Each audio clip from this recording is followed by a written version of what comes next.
Velkommen til Winefactory. Vi sidder i et sted i en mørk kælder, en dungeon, om man vil. Det er, når mørket er faldet på, det skal nok være mærkeligt, det lort der.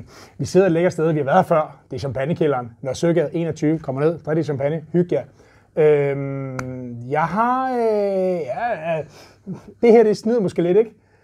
Champagne Bruno Paillard, og skal jeg være alene i dag? Nej. I am not gonna be alone today because, hey, maybe not Mr. Bruno Paillard, yeah, but it's close enough. Yeah. It is close enough. Close enough. Small, tiny family house we are. Yeah. My name is PJ. I heal the Hello. PJ. Hello, welcome to the block. Nice to meet or the you. block. Thank or you. whatever we call it. PJ, what does PJ stands for? Pierre Jules. Pierre Jules. Yeah. That's beautiful. Lovely. It's Yeah. beautiful, Okay. Cool. It matches your beautiful face. Okay. Glad you like it. We're gonna do this in English, of course, open in Danish. Everybody, of course, understands it. Maybe we're gonna try your Danish. Yeah. Maybe you have a little Jeg ilde Danish PJ. accent. Jeg ilde PJ. Jeg kom i går. That's perfect. Perfect. Yeah, you get an A+. Yeah, A+ exactly. right there. Easy, Perfect. easy. We're gonna taste some champagnes from Bruno Paillard, the producer. We're gonna taste 5 different ones. We are gonna taste them 2 wines in one episode. Then next week or a couple of days, there will arrive 2 more, an episode more with 2 more wines. I'll be back. And then a finale Yeah. with a one, and then maybe also, probably also some weird stuff. Yeah, weird. Later, Really weird. Weird stuff. Yeah. But a week after. Yeah, but a week after. Yeah, maybe next year. But okay, let's try. Yeah, we need some glasses, Mikkel. Mikkel will swing in. Mikkel is the ghost server. Yes, he's a Ghost ghost. waiter. The ghost server. Maybe I should try my best English with a French accent. So I can do the Hercule. Exactly. The Hercule. Wow, and what we're tasting. Oh, wow. Only 2 people in the world knows stuff about champagne. God and Hercule. I love it. So, PJ, what are we? What? Tell just a little bit about what is this house? How big are you? What are you? What are your philosophy? And why are you there? Of course. Well, first of all, Bruno Paillard, what you see on the label, Bruno Paillard is a real guy, 67 years old, still ruling the thing. He's still ruling it. Yeah, Oh. exactly. Oh, whoa! With his daughter Alice now. And Bruno has been creating entirely, actually, the house back in 1981. The goal back in the 80s was definitely to make a difference and be able to have the concept of making a wine that has more perception on collecting aromas, flavor, texture, density by collecting vintages. And we started with this concept of making wine into a full, bold sense, low dosage in sugar, long aging, a lot of oak barrel, also fermentation and aging. And again, back in the 80s, that was definitely on the edge. Back in the 80s, when Bruno started the winery and decided to release, for instance, the disgorgement date on every single bottle, nice. That was the difference also. Oh yeah. What we're about to taste is... We have missed that a lot on the big houses. Yeah, especially. Totally. Yeah. We're small houses. I mean, today it's like 300,000 barrels a year. We still have 2.5 million barrels in the cellar, aging. I'm gonna swing by next week. Yeah, you have to, definitely, so that we will can turn to 1 million. Yes, yeah. Exactly, easy. No, the goal really is to make you understand that it's all about keeping the wine, keeping the juice, so that it can be also tasting better. That's for us, our philosophy. Of course. And the philosophy doesn't start in the winemaking, but it does start in the wine growing. Of course. And we are... How many hectares do you have? We have today on a sole ownership 34 hectares. Okay. And it does represent today 34 hectares, about like 70% of what you're about to drink. Okay. What is important for us, of course, is this agroecological, biodynamic / organic spirit. Yeah, so we're you do not sustainable. Yeah, we're really highly sustainable. We're really highly more into how do you say that? Taking care of our vine after something happens instead of before. Yeah. You see what I mean? Yeah, of course. Like prevent, we cure instead of preventing. Okay. That's the goal also. Okay. We work, of course, entirely and only with raw natural material, so no pesticide, herbicide, and all that. Anything that has a deal to death is not at all our concern. So that's the goal. You have to spray a little bit against the fungus, don't you? Yeah. A bit of copper sulfites, or what do you use? Well, that's the thing. For instance, we use sulfite, not copper. Okay, good. Yeah, no copper, because copper still is a heavy metal. Yes, it is. Goes to the ground. Yeah, but that's very cool. Kills the entire biodiversity. We've been like running for ages. So that's the in important Burgundy, thing. a lot of biodynamic producers have actually destroyed the earth, the ground, the soil. Very interesting. Nice. And you work. You say you work with barrel fermenting. Yeah, totally. Is everything barrel fermented, or also all of the wines on average at the house? I can say that 35% of the wines are going through barrel fermentation and aging. Okay. That's important for us, of course. Micro-oxygenation, you know, enlarging and spreading the shoulder of the wine, building it up. Like in the meantime, it's a wood refraction, but it can cure the wine for oxygen. So it makes this body alive also a little more. Yeah. That's what's important. That's the style we like on a Winefactory. Especially I do, but I think I can speak for all four of us. We like that more intense, buttery, like macaron style. Yeah, totally. And not your president, macaron. But exactly. The small, you know that, what I'm talking about. Good. But I know sometimes I have to help you. Oh, that's okay. It's good. Oh, nice. Sulfur dosation. Sulfite dosage. How much do you, are you at the low? Do you know sulfite? The numbers? Yeah, of course. Yeah, we're around like 45, 55 milligram per liter total. Okay, that's good amount. Yeah. Good amount. Total. Nice. I mean, the average in Champagne is, I think, way closer to 150. So Yeah. 200 sometimes. Yeah. So that's why. I mean, sulfite is part of the equation of fermentation. You know, it rises up naturally inside it. Definitely. Yeah, exactly. Do you want maybe to? I am so thirsty, my friend. Yeah. That's just. Me too. It's fine. Let's. What are we drinking here? Okay. You don't actually know either, do you? You don't actually know, I think, what we're drinking right now. No. Because you've never tasted this. It smells good. It smells of, this one reminds me of New Year's Eve. It's a project we've started in the 80s. That was a total fail in the 80s. And we started this back beginning of 2000.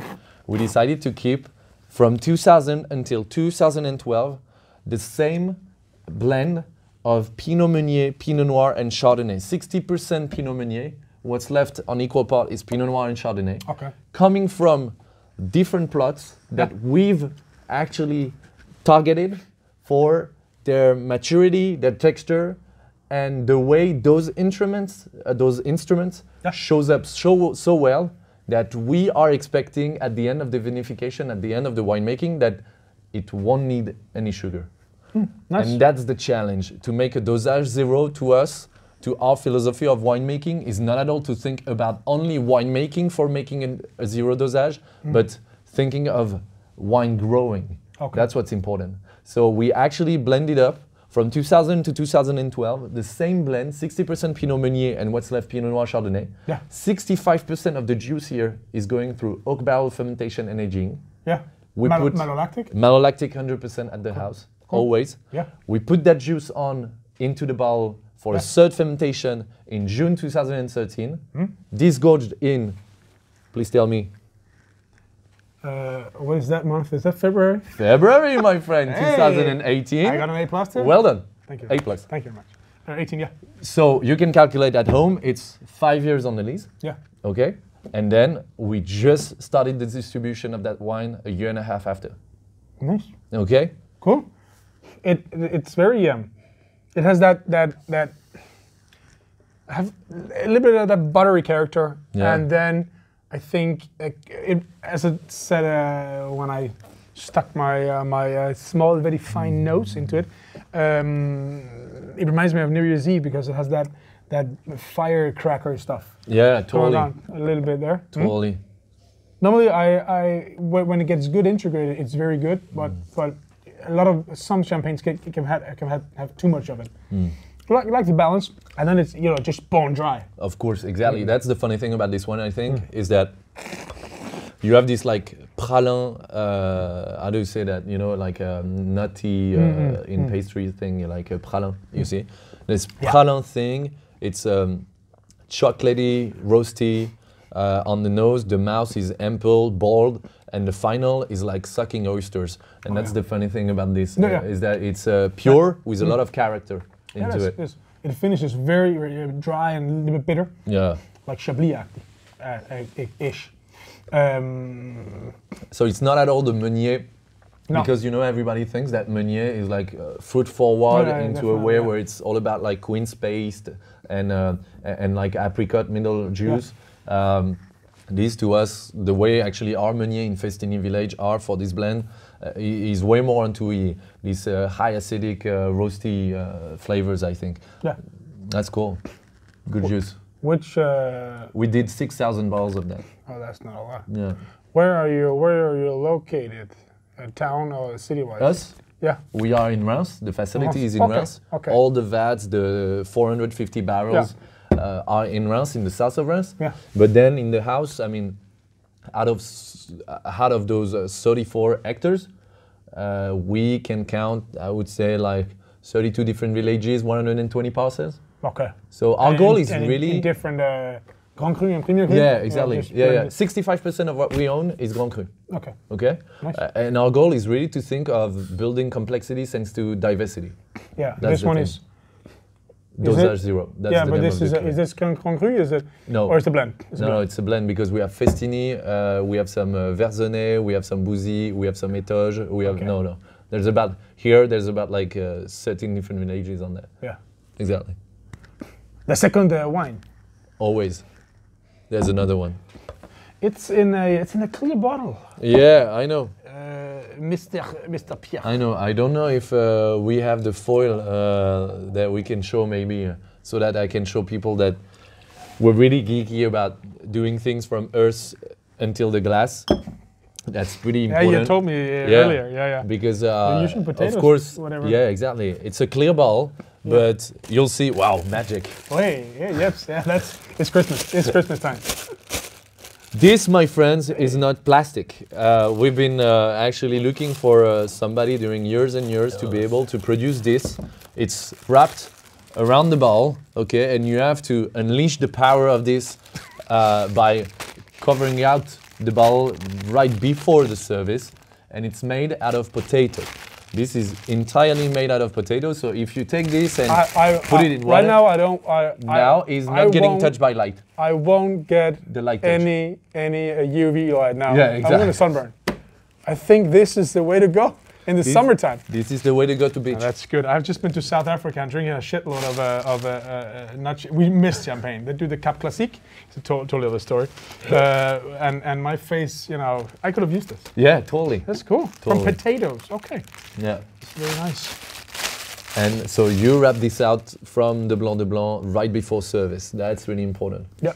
And this Blanc de Blanc, my friend, is coming from the result of the great wonderful opportunities we had in Côte des Blancs, thanks to families we've been working with for the past 30 years, and thanks to, of course, Bruno, who managed also to find the right spot. We started up in 1993 to buy the first plots of Chardonnays in Ménil-sur-Roger, and what you're tasting over here is nearly 100% Ménil-sur-Roger half slope that has been actually harvested on a base wine of 2010, and left in the barrel for 6 years of fermentation, of third fermentation, because you can see that it has been disgorged July 2017. Yeah. Okay, and that's really important. Again, the rest after disgorgement. So we're tasting 100% Chardonnay. Yeah, it's good. I like it. When it's Chardonnay, in my opinion, some of them can be too light and too fresh and too high acidity. I think here it has that sweetness to the fruit, not sugar sweetness, but it just has that fruitfulness. It's very nice. I like the balance, and the acidity is still there, but it's not too much. I think it's good balanced. But this will never be my, style. It will never be like my style. Yeah.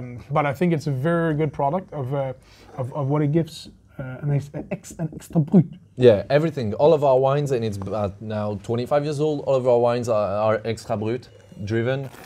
It's not our goal to make Extra Brut, it's just that the result of the winemaking is binding our wine to be Extra Brut at the end. So that's important for us to figure out also that all the work we've been doing in the vine, with 20 people, you know, going on in the vine all day long, and it's really important to figure out that this work is then helping us to showcase such a nice and bold instrument that there is no need to have the leg of the sugar to hold it in the mouth. What you're tasting is Extra Brut 4.5 gram per liter residual sugar. Yeah.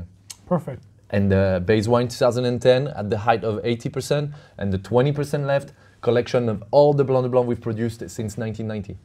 Perfect. So that's the juice also. That's the juice fact into it. Yeah, and you can cover up a lot of bad wine with sugar. Yeah. So this one, when you choose to do this style of champagne, it's just in general when producers try to do this or want to do this style of Extra Brut and zero dosage, then they really have to have a extremely good material from the vineyards. Because otherwise you are not able to cover anything. Yeah. That's probably why Moët has like 100,000 grams of residual sugar. Well, that's a massive, a lot of mistakes to cover. Totally. Yes. No, I understand. I totally I agree. That's for sure. That's for sure. And again, I mean, this is today like 10,000 barrels production. What we do on this, on the Blanc de Blanc. Yeah. Again, I cannot be a better advisor than telling you keep the bottle. I mean, today we're tasting something that has this fresh pear, oyster, citrusy, limey scents, white flowery, slight touch of smoky, buttery sensation. I can tell, like, wait just like 5-6 years. I know it's impossible for you, but you can definitely go onto something pretty amazing. It goes onto this like a smoky, licorice, like a confit, lemon curd, pretty highly impressive how it can go for. Very nice. Yeah, and wine and food pairing, honestly, don't only think about seafood, think about like fresh goat cheese. You eat fresh goat cheese, you drink this, and it's like having a lime in the back palate sensation. It's really fun. Yeah, champagne is just it is overlooked. Yeah. I use it at Christmas lunch, classical Danish Christmas lunch. I punk people in my shop, say, come on, you need to have at least one bottle of champagne. I wouldn't say this style. This one, I wouldn't go for this style. I would go for a more barrel fermented, more intense style, but still. Very nice, very nice. We do one thing before we close up an episode. We give wines points. Okay. Yeah. Of course. Out of what? Out of 100. Out of 100, okay. 100 is top. And if you give this 100, I have to leave you. You have to leave the show. Of course. I think both are, for me, a good 92, 93er. It's very like, in this range, I think that's a lot of champagne from me in this style. Yeah. Especially this one lies around. I think this one, the first one I like better. I've never given points, but I think it's good to do so actually. It's easy for I think points are good because when you know a critic, exactly. Some guy or a magazine like the Canter, if you know how they rate wines, and you know the person that's giving them, of course you should go for a guy that or a lady that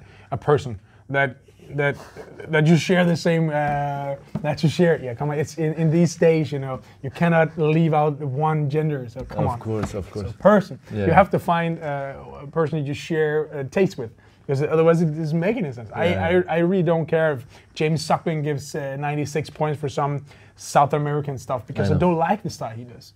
And Robert Parker, don't get me started. So, but I think it's very important when you have he gave 22. That. Yeah, probably. It's not red. And I don't know why I do that. Weird. But still, I think it's a very good tool to see which kind of wines are you very much into. If you find that critic that you share the same taste with, then I think you can use it for something. So I think I will keep on 92 both of them. Both of them 92. Yeah. Wonderful. I need a little bit more oak to go higher. Yeah. But it's my Yeah, of course. I think I understand. Rasmus would have given this one more. Oh, yeah? One of the other guys. Because he's more He into loves, like blonde blondes. vibrancy and Yes, yeah, I exactly. see what you mean. Weird. Yeah. Weird. It's just one word. Weird.